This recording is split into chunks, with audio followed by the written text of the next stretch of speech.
Actual గా ఇప్పుడు మీరు అన్నారు ఇందాక ఆయన పెద్ద బిజినెస్ మ్యాన్ అది ఇదని. చిన్ని గారి ప్రధానమైన ఆదాయ మార్గం ఏంటంటే ఆయన ప్యాకాట్ ఆడిస్తాడు. నిజమా? ఆయన ఢిల్లీలోను హైదరాబాద్ లోను ప్యాకాట్ ఆడిస్తాడు. దాన్నే మా నియోజకవర్గంలో కూడా అమలు చేయాలని ప్రయత్నం చేస్తే నేను అడ్డుకున్నాను.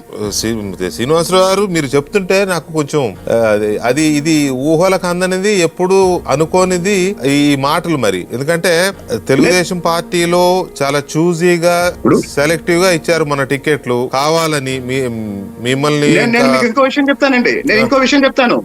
గుంటూరు కృష్ణా జిల్లాల నుంచి ఒక 400 మంది ఒకే సామాజిక వర్గానికి సంబంధించిన సాఫ్ట్వేర్ ఇంజనీర్లు అట్లాంటాలో వివిధ కంపెనీల్లో ఉద్యోగాల్లో జాయిన్ అయ్యారు. ఈయనకి ఒక కన్సల్టెన్సీ ఉంది. ఆ కన్సల్టెన్సీ ద్వారా జాయిన్ అయ్యారు. వాళ్ళ జీతాలు ఏమైనా అనేది నాకు కావాలి. అదేంటది? వాళ్ళ జీతాలు వాళ్ళకి ఇవ్వకుండా ఈయనకి ఇచ్చారా?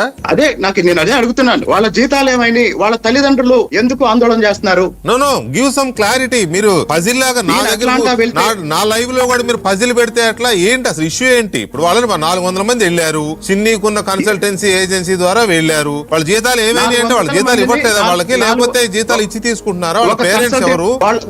కన్సల్టెన్సీ ద్వారా వాళ్ళని ఉద్యోగాల్లో జాయిన్ చేస్తే వాళ్ళ కంపెనీలు ఈ కన్సల్టెన్సీకి జీతాలు పే చేస్తే ఆ డబ్బులన్నీ అమెరికా నుంచి దుబాయ్ నుంచి హైదరాబాద్ కి తీసుకొచ్చి ఈయన వాడుకోవటం వల్ల ఇప్పుడు వాళ్ళ తల్లిదండ్రులు వచ్చి హైదరాబాద్ లో ఈయన ఆఫీసు ముందు ఆందోళన చేస్తున్నారు. అది నడుస్తోందా ఇప్పుడు? ఇష్యూ ఇంకా కంటిన్యూ అవుతోందా? అవును, 150 కోట్లు